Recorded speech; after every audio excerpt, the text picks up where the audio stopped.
group of you a different era of history to research. And the question is, what impact did your era have on the modern world? So Sarah, your group has the ancient Greeks. Ravi, you've got the Romans. And Danny's group gets, yes, a bit of a challenge for you. You get the Middle Ages. Some even call it the Dark Ages. Boring. See how you get on. Yes, miss. So, Serene, yes, you get the Renaissance. Is that the librarian? I guess so. How are the Dark Ages going to have anything to do with us? Excuse me. Sorry to bother you. What do you want? We need to find out what impact the Dark Ages had on the modern world. Never was a period of history so poorly named. Don't touch. It's priceless. And I suppose someone's been filling your head with the usual nonsense, eh? 1,000 wasted years. A black hole in history, am I right? Yeah, sort of. You see, it's always the same. You assume it was all mud, disease, death and destruction, with marauding mobs of barbarians ripping down the good of former civilizations, burning and plundering as they went. Nothing of any worth invented either, eh? Oh, no, no, no, no, no, no. Go on, Biofri. Sorry to bother you. Come on, it's probably not worth it.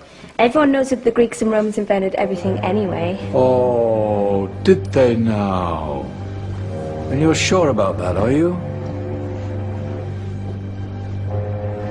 You know, I might just have something for you.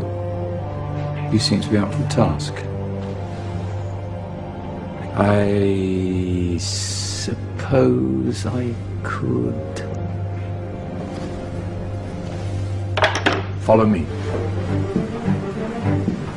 I've got just the book for you. Where are we going? I don't know. Ask him. Excuse me. Where are we going? From darkness into light, my young friend. From ocean onto land. There are things you should know. Oh, yes, indeed. Yes, indeed.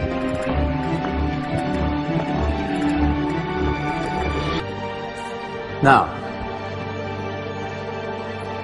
take a look. If you dare.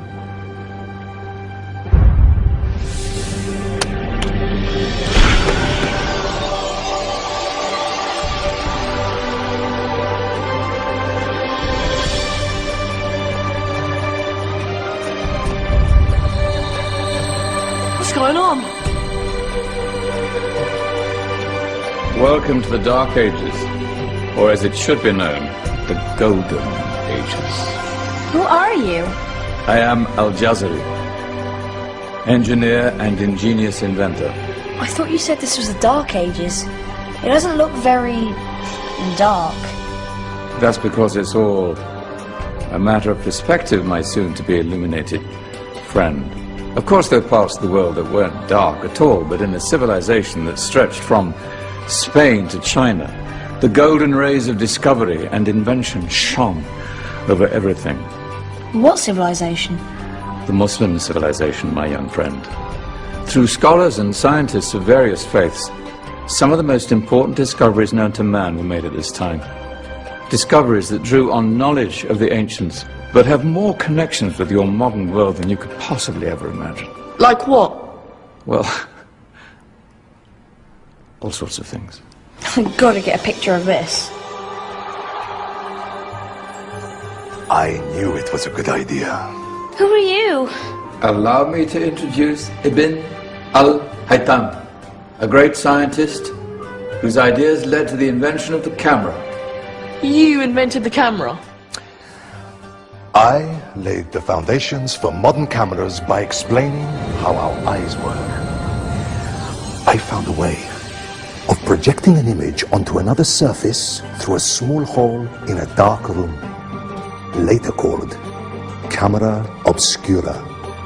Think of all the things that evolved from this discovery. Cameras, cinema, All share the same principle. Cool. Look out below! Who's that? That's my good friend, Abbas ibn Farnas, who gazed up to the heavens, passionate in his belief that man could fly. Whoa. Indeed, he dared to dream about flying 1,000 years before the Wright brothers.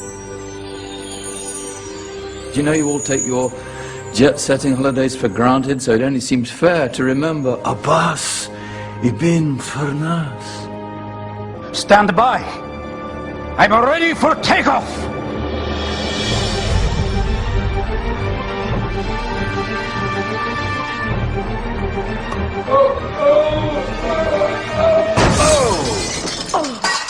He did forget one thing, though. A tail, useful for landing. My back. Is there a doctor in the house? Did someone call? Ah, my old friend, why don't you introduce yourself to my young guests? I am Abul Qasim al-Zahrawi. Many call me the father of surgery. Did you actually do surgery back then? Of course we did. In fact, many of the surgical tools that I invented are still used in your modern hospitals.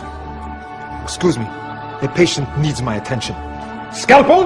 I think I may need some stitches. In that case, I'll use catgut.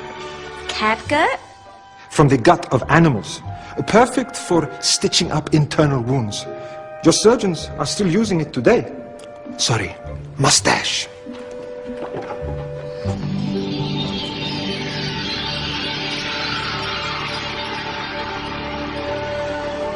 Who's she? That's Maryam al-Astrolabi, one of the many brilliant women of her time. She made sophisticated astrolabes. Astro what? Astrolabes.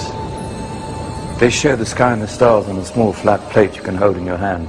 Think of them as ancient calculating or timekeeping devices. Today you have your watch, your compass, satellite navigation, helping people and explorers travel the world. Science at its brilliant best. And all these things were developed during the Golden Ages. And that's just the tip of the iceberg. There were thousands of other inventions covering all areas of life, and in the years that followed, their influence spread across the whole of medieval Europe. So you see, it wasn't so dark after all. What about you? Me? What did you invent? Well, I don't want to be big-headed, but I made some groundbreaking advances in engineering. I suppose my most significant discovery converted rotary motion into linear motion using a crank and connecting rod. It's essential in pumps and engines. In fact, I've no idea how the Industrial Revolution could have happened hundreds of years later without such a device. Not that I ever get the credit I deserve. But my crowning glory was my amazing time-telling machine. My legendary elephant clock.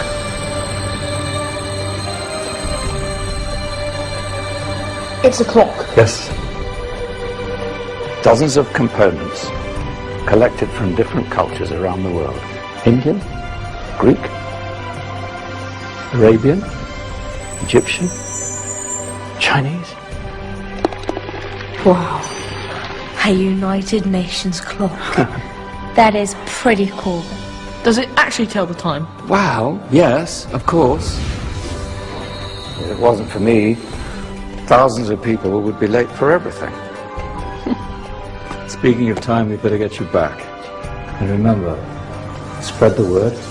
This was a golden age, and I've only shown you a tiny part of this wondrous time. There are countless other scientists and inventions directly connected to your modern world. You're just going to have to find out for yourselves. No, wait.